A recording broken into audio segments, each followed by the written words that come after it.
वहां ईसा मसीह को मानते थे, चर्च में भी जाता था। लेकिन जब गांव आया तब पता चला, जब सरकारी स्कूल संतरिक में 8वें में नाम लिखाया और गालामों के लड़कों से दोस्ती हो गई, तब पता चला कि जब लैया चना और चाय पीने के लिए झगड़ा हो गया कि तुम चमार थे, हमारे साथ लैया चना कैसे होटल में ले लिए, बराबर खा लिए। तब एहसास हुआ कि चमार नाम का कोई भूत, फांसी नाम का कोई भूत होता है जो हमको उनके बराबर बैठने का अधिकार, साथ में खाना खाने का अधिकार, लैया चना होटल पे खाने का अधिकार नहीं देता है। जाति नाम का कितना विकार, तो जब आप आत्ममंथन करेंगे तब पता चलेगा। दूसरा साक्षात का, जब अखिलेश मुलायम सिंह यादव जनपद इंटर कॉलेज के बगल में संत कबीर बैजनाथ इंटर कॉलेज का उद्घाटन करने आए थे, उस समय जयकीरत प्रमुख थे, हमारे पिताजी समाजवादी भी थे, और हम मुलायम सिंह यादव के आगमन की घोषणा कर रहे थे माइक से। लेकिन हमारे सहयोगी गण कहते थे भैया इस बीच से बैठ उठ करके इस बीच में बैठ जाओ, मतलब काम तुम्हारा कर रहे हैं, लेकिन होटल पे चाय पीना है तो इस बीच पे नहीं बैठ के पी सकते हो, इस बेंच पर बैठ कर पियो। तो हमने कहा भाई धीरेन्द्र उनसे, माता प्रसाद से, यदि हमको चमार समझ के लाए हो तो हमको यही उतार दो, अगर इंसान समझ के लाए हो तो हम तुम्हारे साथ चलेंगे। तो इंसानी, जो इंसान अपने को समझना, अपने को स्वाभिमानी समझना, और कहां पर हमारा अपमान हो रहा है और कहां पर हमारा सम्मान हो रहा है, इस अंतर को समझना ही वास्तविक व्यक्ति जो है ज्ञानी और तर्कशील हो सकता है। तीसरा, जब 19 में हम जो सांसद उपेंद्र रावत जी विधायक से सांसद बन रहे थे, तब हम एमएलए का चुनाव लड़े। जब एमएलए का चुनाव लड़े तो वह जो हमको गणर मिला था, रमाशंकर विश्वकर्मा लोहार बिरादरी का था, हमारी सुरक्षा में लगा था, और उसके बाद वो हमारे घर खाना नहीं खाए, बहाना मारे, हम होटल पे खिला देते थे। एक दिन जब पता चला कि हमारे घर इसलिए खाना नहीं खाता है कि हम चमार हैं, पासी हैं, तब हम उसको 12 बजे तक घुमाए और 1:30 बजे खड़ा कर लिया। हमने कहा चमार के पैसे, घर का खाना खाने से तुम्हारी अगर आदतें खराब हो जाएंगी 2019 में, तो हमारे पैसे का जब खाना खाओगे तो तुम्हारा शरीर बर्बाद हो जाएगा। मोटरसाइकिल उठाओ, 1:30 बजे खाना खाता रहो। तो हम इसको कहां पर क्या जवाब देना है, इसको भी समझना है।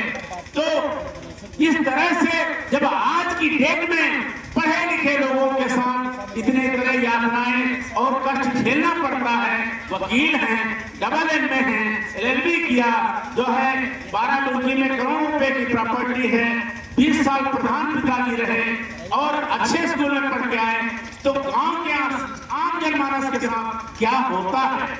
अखिलेश यादव का आवाज जब गाय के मुंह से बुलाया जाता है तब उनको एहसास होता है कि आए हम शूद्र हैं, हम यादव हैं, नहीं तो गांव का यादव तो गांव के चमार पासी को खुदे बेटा बैठाता है, खुदा लड़कियां नहीं छूने देता है। तो तब उनको एहसास हुआ कि हम भी बैकवर्ड हैं और अपने छोटे भाइयों के साथ मिलकर इनके अत्याचार को अपना दर्द समझ करके इनके साथ रहना पड़ेगा। तभी से बाबा साहब की जयकार करना शुरू किए, बाबा साहब की फोटो पे माला चढ़ाना शुरू किए। नहीं तो बहन जी के बनाए 16 जिलों को उन्होंने बदलने का काम किया था कि नहीं किया था। साहू जी महाराज, जो साहू जी महाराज बहन जी ने किंग जॉर्ज मेडिकल कॉलेज का नाम साहू जी किया था, उसको बदल करके किंग जॉर्ज कर दिया था। कांसीराम जो कानपुर की यूनिवर्सिटी थी, उसको भी नाम बदलने का काम किया। तो जब तक किसी भी व्यक्ति को, जब तक उसको अपने अपमान का एहसास नहीं होगा और सम्मान किस रास्ते से मिलेगा, तब तक वो सुधार नहीं सकता है। हमारी पुरानी बहन द्रौपदी मुर्मू जो राष्ट्रपति हैं, इनको भी मंदिर जो है पूजा कराने, जब राष्ट्रपति बनी तो उससे पहले गंगा जल से और फूलों से, मंत्रों से शुद्धिकरण कराया गया। देश के राष्ट्रपति को शुद्धिकरण के नाम पर अपमानित किया जाता है, रामनाथ कोविंद को मंदिर में घुसने नहीं दिया जाता है। इसलिए यातनाओं को झेलते हुए बाबा साहब ने कहा कि मैं हिंदू धर्म में पैदा हुआ, ये मेरे बस की बात नहीं, लेकिन मैं हिंदू धर्म में रहकर मरूंगा नहीं। और उन्होंने एक ऐसा रास्ता तय कर गए कि जो कोई भी आज के दौर में मुसलमान को पीटते हैं, कहते तुम बाबर की औलाद हो, आज के दौर में ईसाई को पीटते कहते हैं अंग्रेजों की औलाद हो, लेकिन कोई बुद्धिस्ट को नहीं पीट सकता, ये गारंटी है।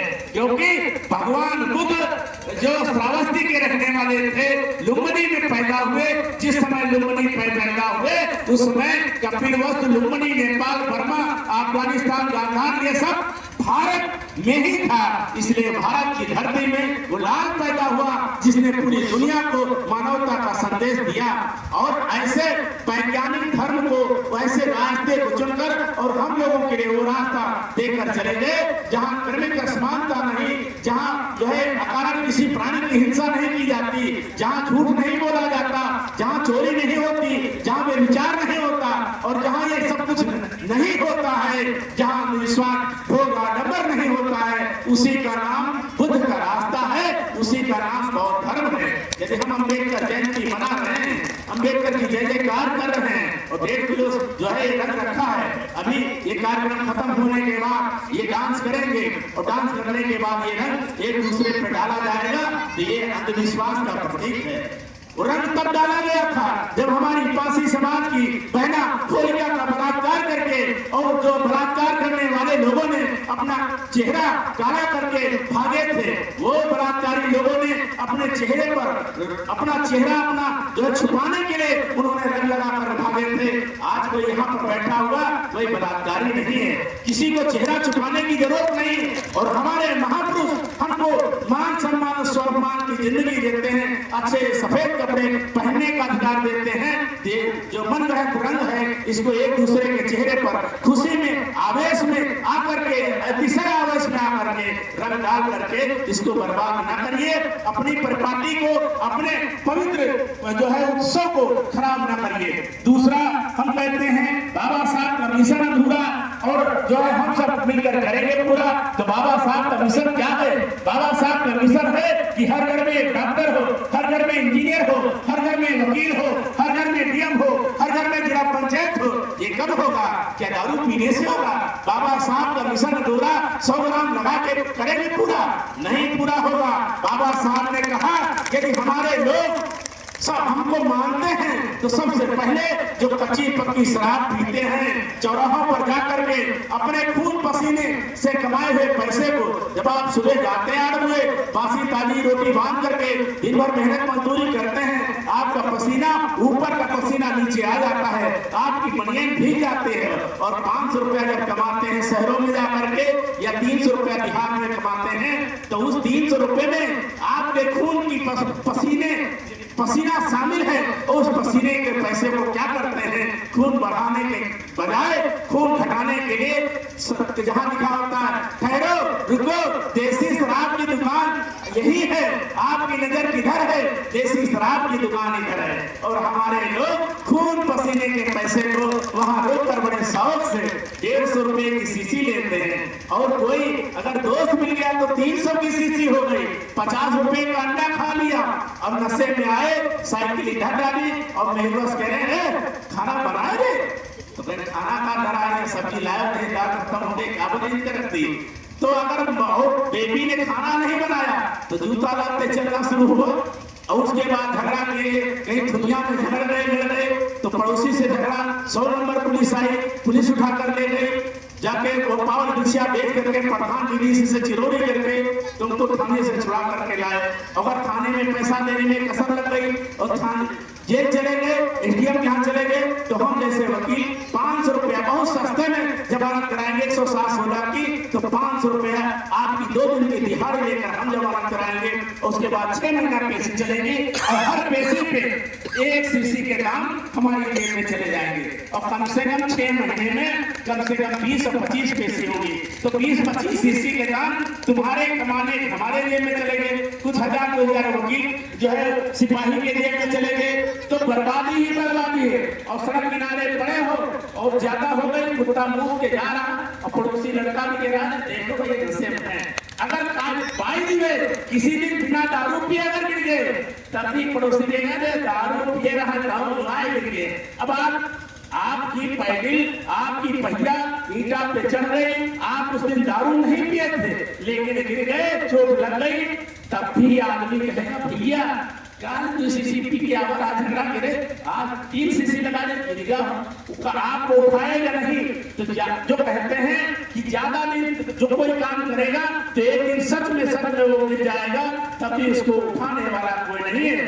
भगवान बुद्ध एक रास्ते से जा रहे थे, उस जो है वहां पर एक गड्ढा खुदा था, गड्ढे में कुछ लोग चिल्ला रहे थे निकलने के लिए। भगवान बुद्ध उस गड्ढे के पास गए और इस तरह गहरा गड्ढा था, उनका 7-8 फीट लंबा शरीर था, उन्होंने 3 फीट लंबा झुक करके हाथ डाला और जो निकलने वाले थे उन्होंने भगवान बुद्ध के जो है उसमें 6-7 लोग पड़े थे, उसमें 3 लोगों ने लपट के भगवान बुद्ध का हाथ पकड़ लिया तो गड्ढे से बाहर आ गए और 3 लोग चेहरे में पड़े मस्त, अरे बड़े ठंडा लग रहा है। तो भगवान बुद्ध उन 3 लोगों को छोड़कर चले गए। तो आनंद ने पूछा, भगवान आप 3 लोगों को निकाल लिए और 3 लोगों को पड़े हैं। तो उन्होंने कहा 3 लोगों को जैसे हमने हाथ डाला वो 3 लोग लपट के हमारा हाथ पकड़ रहे थे, उन लोगों को निकाल लिया और जो चेहरे को अपनी मस्ती में रजाई गद्दा सोच रहे थे, एसी वाला गद्दा सोच रहे थे, जो निकलने नहीं चाहते हैं, उनको कैसे निकाला जा सकता है।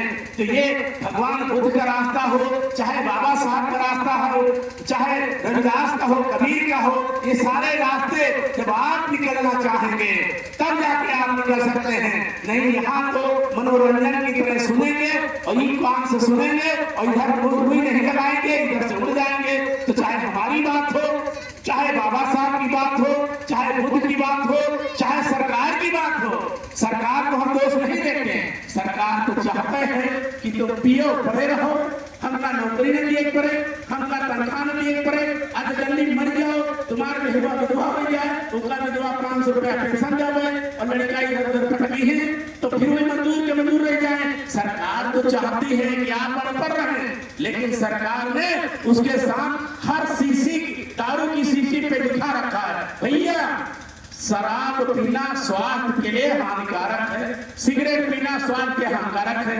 और सब लोग अगर 2000 की नोट दी जाए तो पढ़ लेंगे तो नहीं पढ़ सकते हो कि सरकार ने हर शीशी पे लिखा रखा है कि दारू पीना स्वास्थ्य के लिए हानिकारक है, तंबाकू खाना कैंसर है। तो क्या हम लोग उस सरकार की लिखी हुई बात को नहीं मानते हैं? अगर कोई ऐसे हो तो सरकार से झगड़ेंगे कि भैया प्रधान से झगड़ेंगे, 60 साल पहले पेंशन दो मां प्रधान जी हमारा रास्ता बनवाओ, लेकिन बातचीत नहीं पढ़ पाते हैं कि भैया वहां लिखा है कि दारू पीना स्वास्थ्य के लिए हानिकारक है।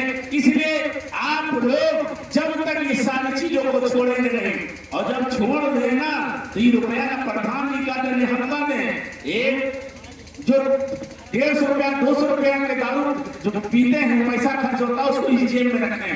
और हमारी माताएं बहनें जब जन्म देखते रहा मुंडन संस्कार ये सब करते हैं, इसमें कितना रुपया बर्बाद होता है।